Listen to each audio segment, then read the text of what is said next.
I'm looking for her.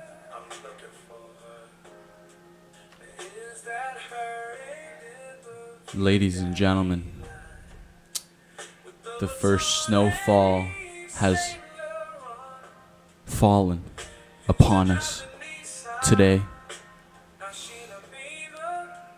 And while we head towards the holiday season as the Christmas ads and sales start popping up more often, and soon Mariah, right? Soon she's gonna make millions. And on top of all that, what we really gotta think about is the working man. Because now this is the season for the working man. Hustle that last little bit before the holiday hits. You know, if it doesn't, God bless ya. I'm with ya. We're all together in this anyways, right? And you gotta reflect on your year before we get there, before Spotify rolls in the recap and everybody starts putting them on their Instagram stories. Before all that, this one's for the working man. I'm a working man too. This one's for the working man. Just gotta work, man. Just gotta work, man. Oh, I'm balling at what? Balling at what's cost. Ladies and gentlemen, I'm Alexi Pukanikin, and we're balling today, tomorrow, and most definitely yesterday. At what cost? This one's for the working man. I'm a working man. That's why we're in the comfortable sweatsuit kind of outfit, just laid back, right? We're tired, right? We want to catch up on sleep during the weekend. That's going to be a nice constant theme. We're going to want to catch up on a little bit of the Z, the triple Z, if you know what I'm saying.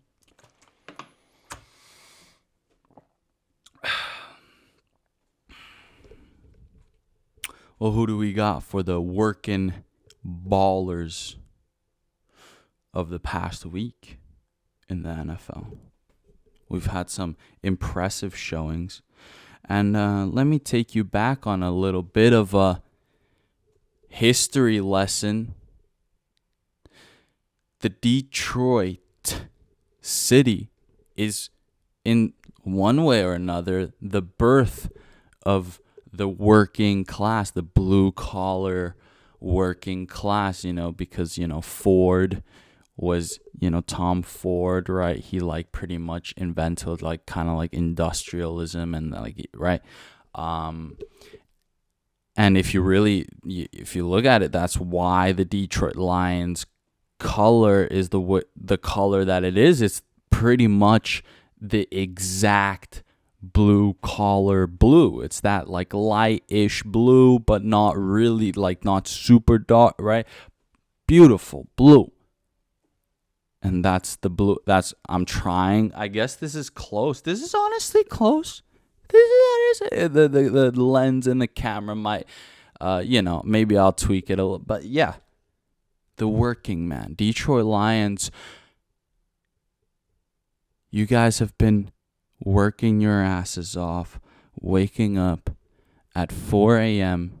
in the morning, Monday through Friday, for 70 years, right? 70 years, you laced up the boots in the NFL, and you showed up, right? You gave it a shot for 70 years.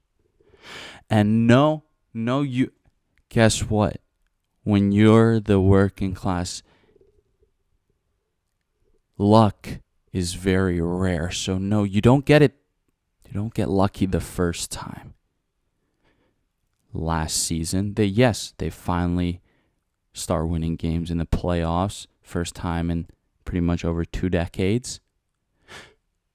But you don't get the promotion. You don't get the increase in pay the first time. You don't get to the Super Bowl falling short against the 49ers in the conference championships. But maybe, just maybe, if you just keep on showing up 100%, maybe this time, why not? It might work better. It might work better. At least you gave it your 100. Right now, Detroit Lions firing on all 100% of cylinders,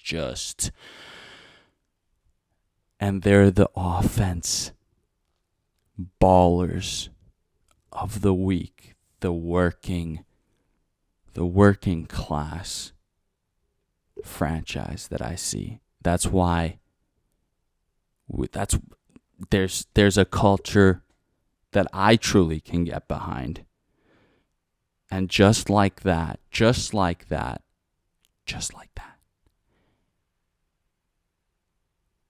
they're tied for the best record in the NFL going into week 12.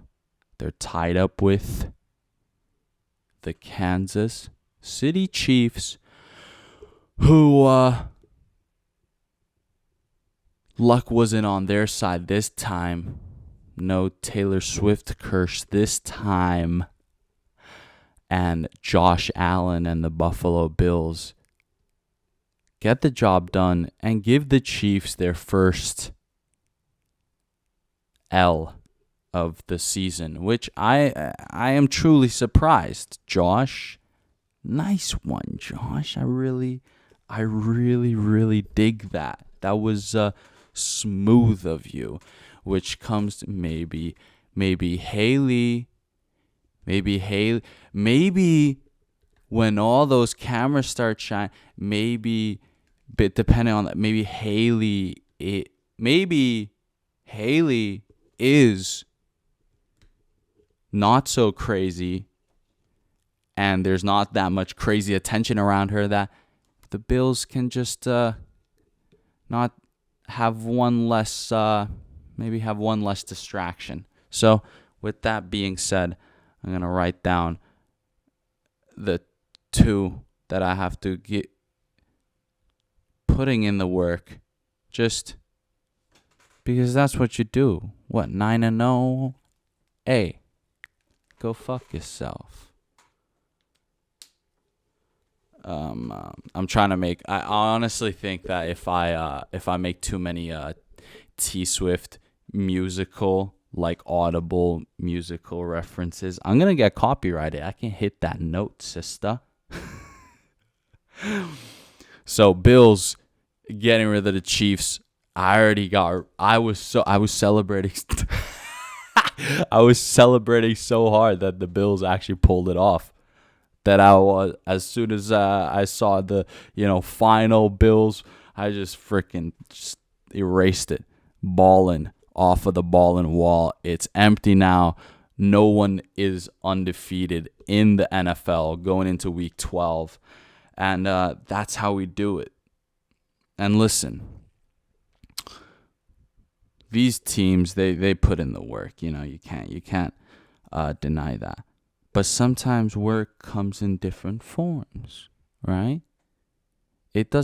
Work doesn't necessarily have to be physical. It can be like literally you're processing things in your head, right? Right? Or like I'm just the references. Professor X. No, I can't. I'm thinking about X-Men all of a sudden. What the work is hustling. Also, hustling is work. Both of that. And where there's the most hustling in the U.S.? It has to be Miami, right? It goes down in Miami. You gotta hustle and bustle in Miami. The Dolphins.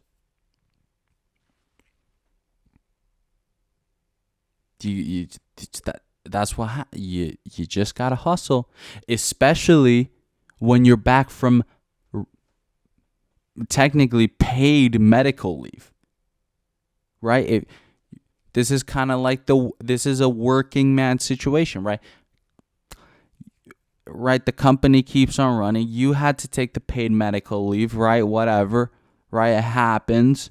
But by the time you get back, you gotta catch up. They ain't gonna wait for you. They ain't gonna be like, oh, okay, let's resume. No, it's gonna be, right? You gotta get back and you gotta go back and catch up to the trajectory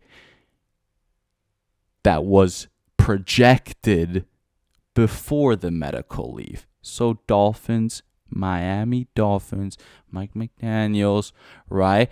The offense kind of looked like themselves now, right? Okay, yes, it's against the Raiders, right? But yes, okay, now all of a sudden 4-6. It wouldn't be the wildest thing if they can make wild card rounds, still make a push for the playoffs, be second seed in their own division, right? Be up there closer to the Bills, right? The competition isn't that fierce. All right, let's slowly pick up where we left off, right? And get back on the hustle, right? Beautiful stuff like that. Because you gotta catch up a little bit.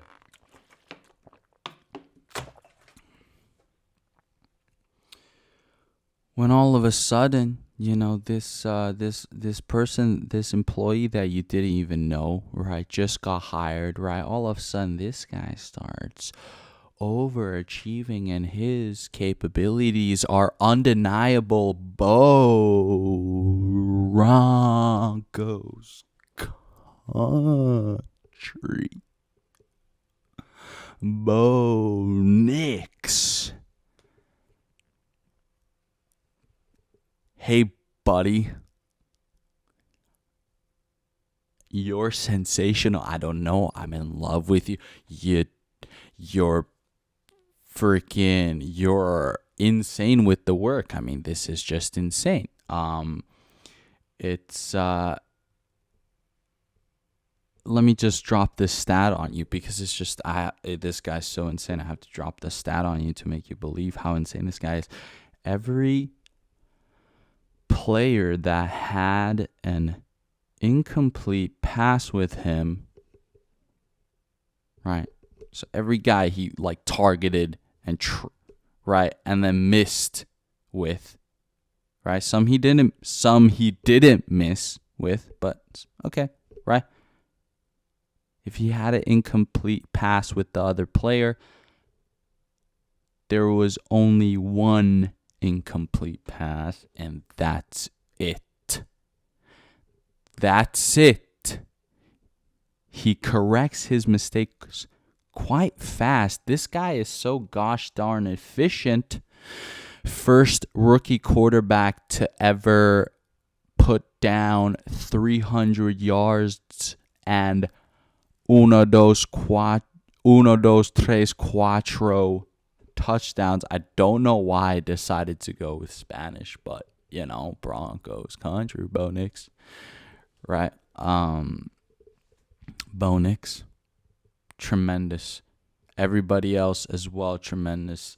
All the think about it. Four different receivers caught a tutty. Hey, not bad at all. Broncos country, and it's looking so sensational right now that let's just put the more work in, and then that promotion will hit. No, it's already pretty impressive what we're doing, but we're overachievers anyway. Let's go overachieve. Okay, so Broncos country, I gotta obviously write those guys down. And last little shout out to a homie, to this guy, this dude, Chris Boswell, the kicker for Steelers Nation, went 6 for 6. And you're like, okay, well, he got active, right? And he didn't, like, he did his job very well, no mistakes. Only points scored by the Steelers Nation. Russell Wilson, no moonballs this time to George Pickens or Mike Williams into the touchdown zone. However, it don't matter. You got Chris. Hey, Chris will take care of that for you. He's really good at the work and job that he does. Well, how about that, Chris Boswell? Chris Boswell. Shout out Chris Boswell. Because with all this, with his 6 for 6, going for 18 points, that was enough points to keep the Ravens at bay. Because the brother on the other side, the Justin, JT, not Justin Timberlake, but he was having a little bit of an off night. But yeah, Chris Boswell shining through on an important AFC North matchup, which, like I've said, AFC North has been and will be crazy for a while still, even if Joe Burrow is depressed, even if, even if Jameis Winston is loved, it's still, however, just shout out to the AFC North keeping the working man entertained. I'll probably get back to that a little bit later, but yeah, Browns 2-8 as well. And you flip that over the win and losses, and we got some defensive ballers. Kind of segue to Chris Boswell, but yeah, shout out to Steelers Nation defense, keeping the Ravens offense at 16 points. And now Steelers Nation dominantly 8-2, top of AFC North.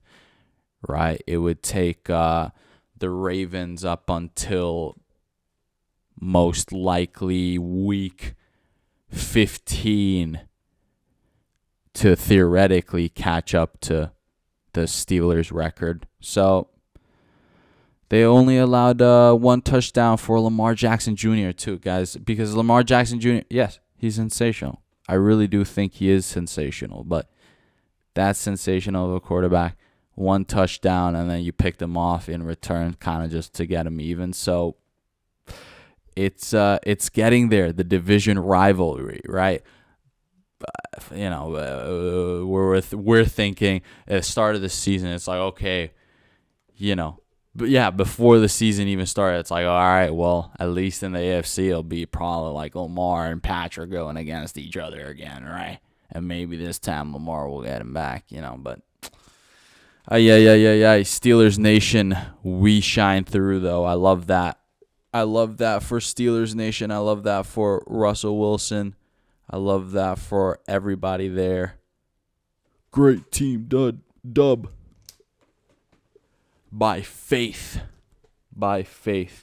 All right, here we go. Here's when the statistical kind of percentage thing just kind of messes with the working man. You're like just going a little bit. And also shout out to Pittsburgh, because I know there's also a lot of blue collar roots there. So shout out to Steelers Nation.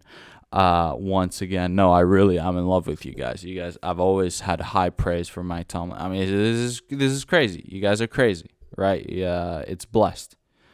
Some blessed brothers over there. If you 100%. So getting to the statistical stuff. 2 weeks in a row, a blocked field goal to win the game. And this time,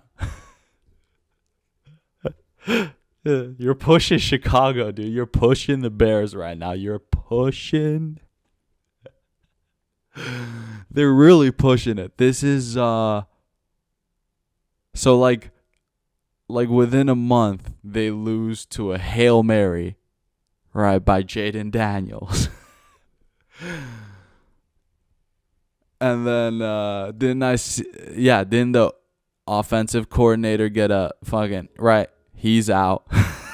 And then now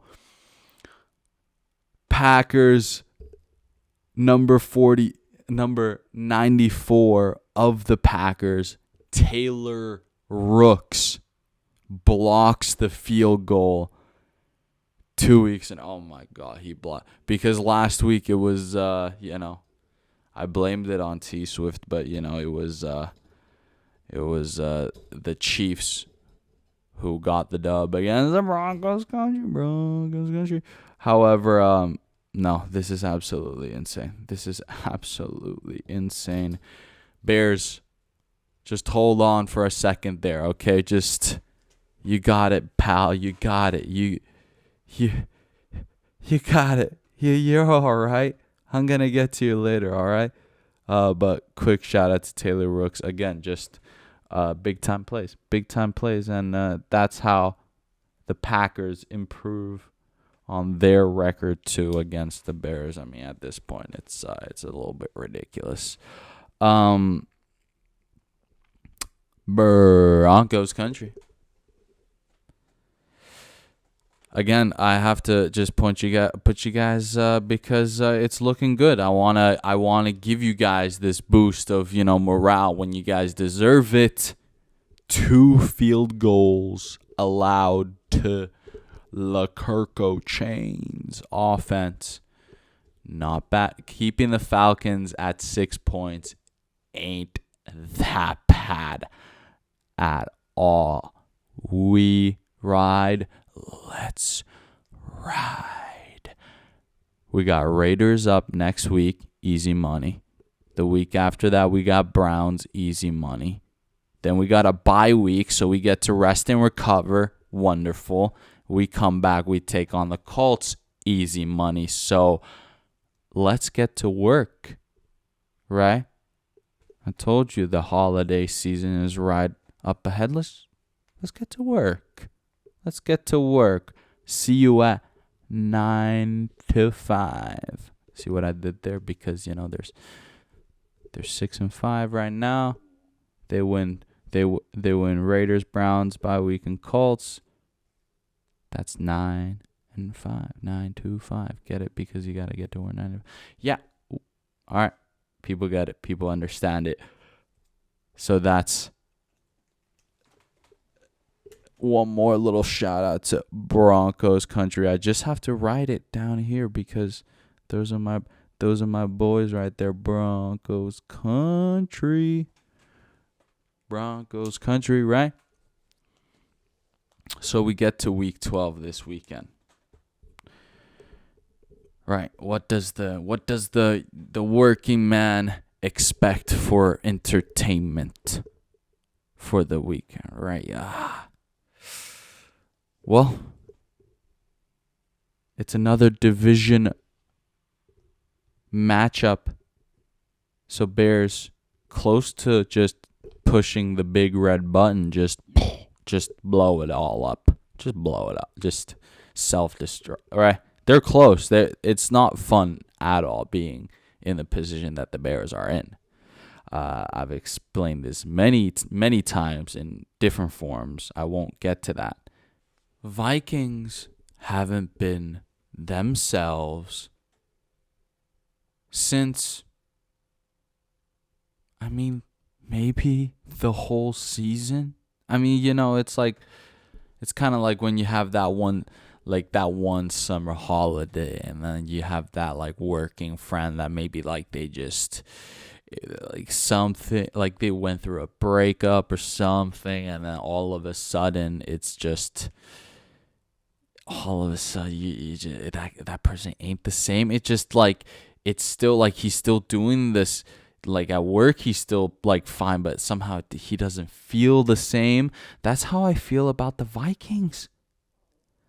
They haven't been themselves at all. Like that Jaguars game, that just threw me the hell off. Like how do you not score against the Jaguars defense like that? That's just like a touchdown. Of course they scored a bunch of field goals to win the game, but right. What?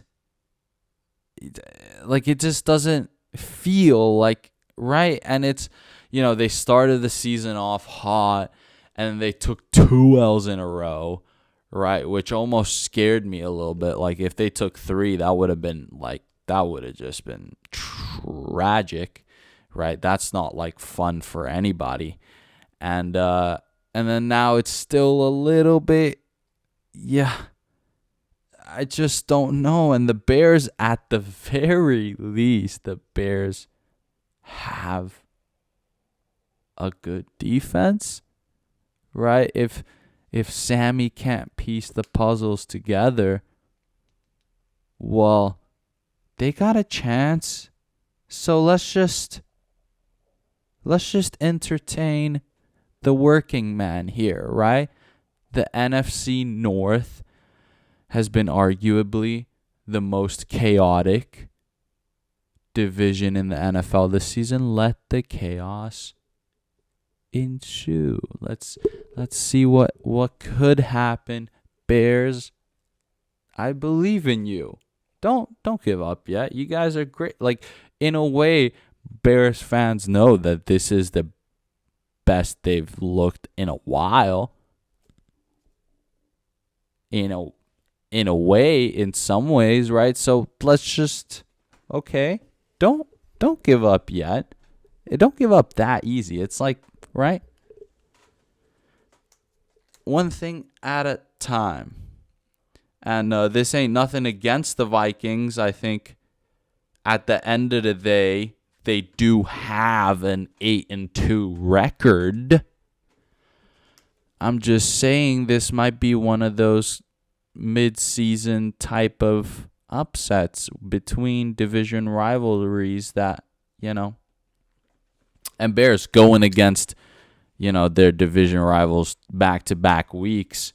Sorry for the ugly handwriting, but yeah, let's circle off the Bears for taking the dub ski on Sunday. Entertain the working man. Dolphins versus Patriots. Okay, you know how I mentioned you might be looking to make a comeback? Well, let's build the momentum now. Let's get to work. Let's just get to work. Maybe do a couple bumps, a little couple lines. Let's get to work. Let's get to hustling. And let's work on this comeback. Right? Actually, I'm being a great work buddy. I'm just, hey buddy, just kind of with, right? Let's just show up to work tomorrow. It won't be that bad. I'll we could take a extra 5 minutes for the coffee break. It ain't gonna kill anybody, right? The world will keep spinning. Come on, Dolphins. Let's do this. Mike McDaniels. They're going against their division rivals as well, the Patriots. So let's just build the momentum a little bit.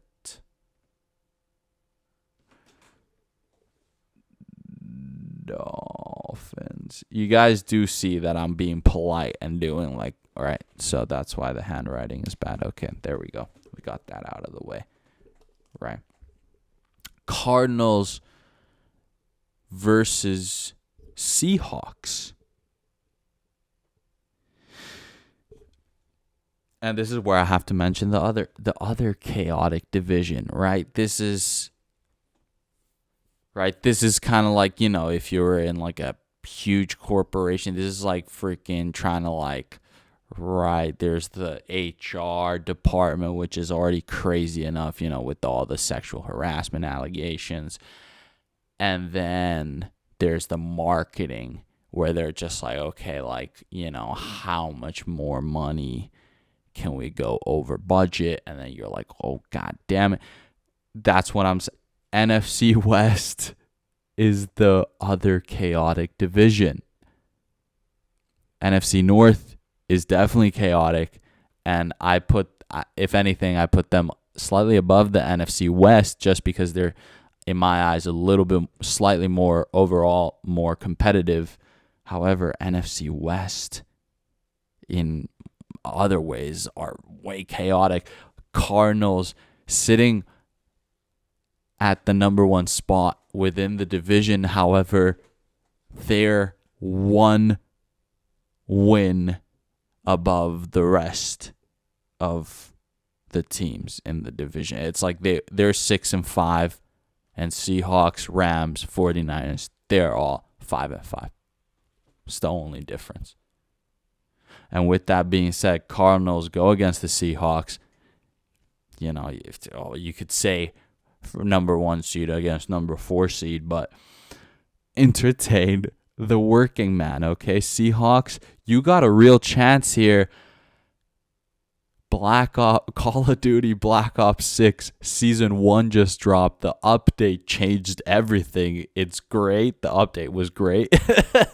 I'm a fucking, right? I game this shit. I'm a nerd, right? It was a great update. It balanced some, right?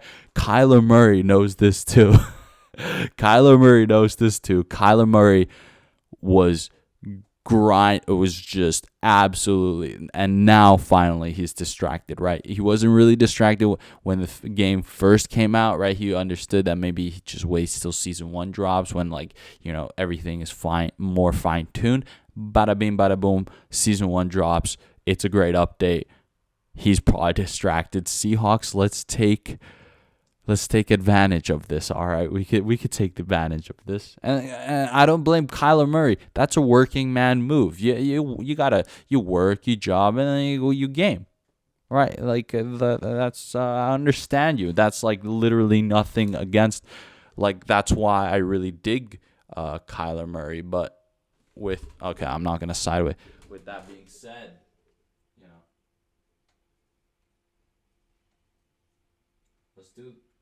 let's do it, Gino. Let's do it, DK. Right? I'm definitely not. I did spell it right. Oh my god, I found it. I'm definitely. I'm not gonna say the one wide receivers. No, what is his name? Jackson Smith. Yeah, there we go. I don't have to say. I don't have to say the full name, dude. I don't want to get in trouble, dude. Oh my god. Yeah, they're just working, man. I'm a working man. I'm just working, man. And that's kind of the perspective. Is like when you're kind of in that, you're just the working class, the working class, right? And if you do go enjoy places, right, that are for people that, that just enjoy, right, that have just money to enjoy all the time, one of the best places is it's Las Vegas, right? Shout out, Sin City, it's not the place that never sleeps, but I doubt that anyone fucking sleeps in goddamn Las Vegas, right? Well, you tuck yourself in before 10 o'clock. And so when you're the working class, even if you're not the working class, the F1 drivers with 3 races to go in the season, still the Constructors' Championship is still on the line, right? There's still work to be done. They're there to do work, right? But it seems as though when at least the Formula One race car drivers, that's their job title, it's like a race car driver, when their job description is that, and they're paid for that job description in Las Vegas, it's the least amount of that. You're thinking, wait, hold up a sec. You're adding stuff to my job title, right? To the job description. And there's no monetary compensation. I'm not getting extra for pretty much giving me extra shit. That's how the F1, even though these F1 drivers, yes, they might be rich, tax evading, just playboy, right? Playboys with short kings that have big cocks and balls still, because they can drive rocket ships pretty much, right? This is not okay. So you just because you're not even getting the monetary compensation. This is like the ratio between the F1 drivers and the cars and everything just being a PR thing and just a marketing instead of it being like a competitive sporting event. The ratio is off the hook when it gets to Las Vegas. It's off the chains. It's the rate. I don't even want to realistically 10-1, probably 10-1. There's probably like 1 is the actual sporting competitive event, and then 10 is the fucking the PR and the marketing, and then you gotta go fucking do this video with that company, and then this quick meeting with this celebrity. I mean, just, oh my God. And all of a sudden, Brad Pitt starts shaking your hand. I mean, it's too much for these guys, especially when legacies are on the line. Ladies and gentlemen, Max Verstappen becomes a 4-time world champion if he finishes the race on Sunday, technically, and Saturday in Las Vegas, if he finishes above Lando Norris. It's as simple as that. And you know what? You're saying, legacies and like championships are on the line when you're racing on like regular car roads in the middle of the desert, which the whole thing about like a desert is the fact that, like it gets really cold. Like it genuinely gets like pretty darn cold. Like the sand doesn't like hold the heat necessarily, right? Like it's just, right? So then the road is pretty much just the coldest, the coldest track temperature like on any track during the Formula One season. And yeah, so it's just like, with all that being said, it's going to be 8 o'clock in the morning for a Finnish guy like me, just a chill guy. I hate social media. Chill guy. Like, oh my God. Seriously, guys, I need some sleep. But with that being said, I'm a working man. I have my sleeping schedule, right? No 4 a.m. wake up during the weekend, but it ain't like I'm going to sleep all the way till 12, right? I just physically, like, my brain can't, the sleeping schedule can. So maybe, yeah, even if Las Vegas is Las Vegas, I'll probably wake up spot on right as the qualifying and the race starts. So 8 o'clock Saturday morning, 8 o'clock Sunday morning. Hey, you know what? I honestly can't even complain. With that all being said, Las Vegas, I'm only going to turn it on just because I want to see like what celebrities are there too. Like that's it. Like I'm sure like that actually, yeah, sure. Like that kind of intrigues me or whatever. Right? But to watch the race. Oh my god, the overtake. I'm like, what? Okay, we can stop the ridiculousness. And with that being said, Max Verstappen, do not. I don't want you. Yeah. I honestly don't want Verstappen to. I don't want him to finish above Lando Norris. No, I don't. I want, if anything, just let him win it in Abu Dhabi. Genuinely. Just do that there. It's fine. But you're still gonna, assert your dominance a little bit because, you finally won another race, and then now we're obviously like balling into the 4th championship. So yeah, we'll give pole position to Max Verstappen, just because Mexican GP, I think I think car setup wise, it's probably the most similar. And if Carlos Sainz Jr. wasn't setting that insane pace throughout the weekend in Mexico, then I think Max Verstappen could have taken pole position. And then, of course, he lost his mind that Sunday. But then we forget about that. But with that being said, pole position, I'll give it to Max. I'll just give it to Max. Why the hell not?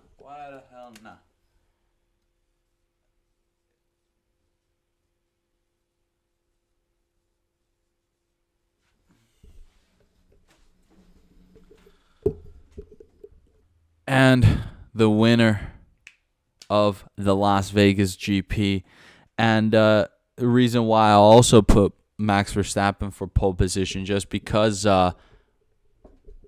one of the drivers who are very clear about the fact that they don't really like all the extra PR stuff or being so, sensitive and all that. Like he's very like blunt with it. He's just like, no, this is horrible, and that's it. Like he's very simple. He's very vocal about that. And kind of the opposite but same mentality is Oscar Piastri. Oscar Piastri, he just got into F1, so it's not like he's going to cause a ruckus. But you can see by he's kind of like he doesn't care. Like he just doesn't. He throws little jokes, right? He's just like, nah, but like he says something like, yeah, maybe I should have done an extra pit stop. Nah, I'm kidding, but like it's like, but then like, reporters, they're always expecting like this just straightest, most like straightforward PR, but he just doesn't care. He's like, I can fuck around a little bit, and that's why he won Grill the Grid. It's just like he doesn't. Like, okay, so you put me here. What? I'm just going to be like, I might as well be myself, right? What am I? I overachieve on things all the time, and that's why I'm in the position I am. So why not just prove to these guys that I'm smart as hell as well, funny as hell as well? In that way, it's just like he doesn't give a darn. He doesn't give a darn about Lando Norris. So with that being said, Oscar Piastri, I love you, pal. I think this been hell of a season. We, congratulated Carlos Sainz already for what I predicted, which was the 2 wins this season. Oscar, why not get yourself another one? You've already taken 2. Get yourself another one. Huh? Why not? You got it. I believe in you, Piastri. Oscar, you beautiful, beautiful man. And like I said, catching up on sleep this weekend, right? But if you, again, this is under the assumption of, generalization a little bit, but that sentence didn't make sense. Working man, the working class is always, we're patriotic, man. We're real proud of, of our mother nation, father nation, whatever nation, right? Brother, sister nation. I'm going to be rooting for my Chinese brothers and sisters up in UFC China this weekend. So we got to get to bed early. Hey, man, usually UFC weekends kind of just screw up the whole dealio. Banana, we're all right. My Chinese brothers and sisters fighting in Macau for the weekend. Main card starting at 1, pretty much start of the afternoon, pretty much midday. Shout out to my Chinese brothers and sisters in the prelims, Maheshate, and I'm gonna be very disrespectful and just do the white version of their names because because it's almost more embarrassing if I mispronounce it even a little bit in Chinese. So, Xiaolong, Xi Ming, Feng Xiaokan, Bayergang Jele Yisi. Shout out to my Chinese brothers and sisters fighting in the prelim. And in the main card, we even got Zhang Mingyang, Wang Kong, Song Kanan. Shout out to those brothers and sisters as well. And got to throw this one matchup out there just because no light and small chinks, like myself. None of that involved. It's Volkan Ozdemir versus Carlos Ulberg at light heavyweight. Ozdemir being ranked number 8, Carlos Ulberg being ranked number 10 in that division.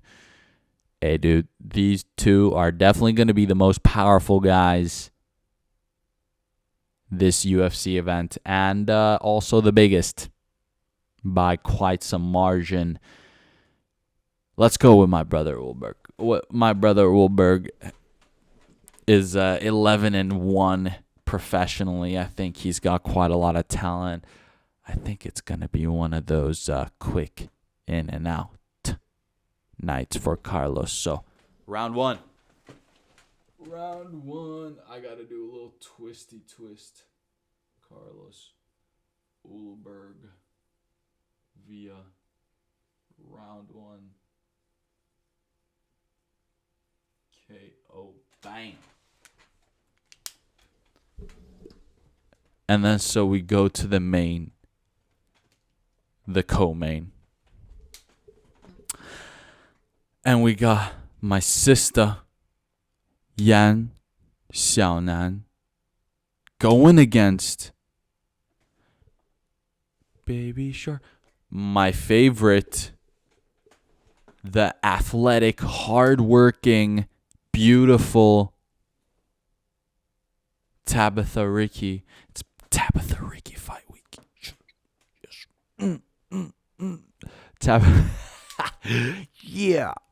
Yeah. Tabitha Ricci, ranked number 10 in the women's strawweight division, and Yan Xiaonan being ranked number 2. She recently gave a shot at the title. However, now Tabitha is looking to get that title shot, right? She actually impressively she's 6-2 in the UFC. She keeps herself incredibly active since she's entered the UFC. And okay, my Chinese sister has the size advantage in this one. However, Tabitha, really athletic, like I mentioned. If she can keep her distance, right, be light on her feet, make sure no damage. I don't want no damage inflicted on that beautiful face of yours, hun. Tabitha, seriously hardworking. I mean, she has some crazy workout videos. And I do believe she keeps light on her feet. She's great jiu-jitsu artist as well. She can definitely cause some problems. It's not going to be that straightforward for Yanxian if it's a grappling exchange. So let's go with Tabitha. All right. I believe in you. Nothing against King Callum Walsh, you know, I respect you. But yeah. Tabitha Riki. Oh my God. I love Tabitha Riki fight week. Tabitha Riki. And you already know we want the ladies to go the full max amount length of duration. So boom. Via decision. Tremendous. And then we finally get to the main event where we're going to have a Russian brother fighting, in Macau, which, there's going to be Russians in Macau, I'm not going to, dive on it further, but Petr Yan goes against Deiveson Figueiredo at 135, right? It's a bantamweight bout, possibly title contending matchup, title eliminator, right? Pretty much whoever wins this fight is probably going to get Merab, or, maybe Merab fights, Sean O'Malley instantly, but Deiveson Figueiredo, 3-0 since going up to bantamweight. He was a legend already at flyweight. He moved up and 3-0 within the last year. And he's put himself in the top 5. Petr Yan been in the top 5 the last 5 years. Now with a new 3-year deal with the UFC. Right, he's 31 years old, going to 34. I don't think his abilities are going to deteriorate that much up until 34. So, more work for a Russian fella. I think with I'm sure they reached a great settlement to it. It had a nice little it paid well, he could provide. Petr Yan, let's do this thing. All right, let's show. Hey, nothing against Deiveson. I think he's fantastic, but Petr Yan being one of these very active and aggressive fighters, and you're going 5 rounds, man. Deiveson, obviously, he's been through flyweight wars. However, Petr Yan, a natural 135er, and he can keep up with ya. So, with that being said, let's go. Petr Yan via, but I want this to be a war, so decision. I do want it to be a 5-round war.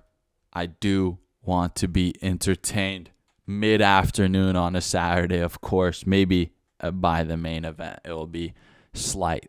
It'll be the afternoon, maybe early evening. And then I'll be satisfied going to sleep. The working man's gotta go catch up on a little bit of sleep. I'm already getting tired seeing the fucking snowflakes fall over there, and then fucking, it's getting dark already. It's 3:30 in the afternoon. It's close to just being fully dark outside. It's crazy, but we got one more month of work before enjoying the holiday season. So let's just do this. All right? Hell yeah. Let's do this. This one's for the working man. Let's keep on putting the work in. I'm Rexy Pukanikin. We're balling at what cost? See you guys next week.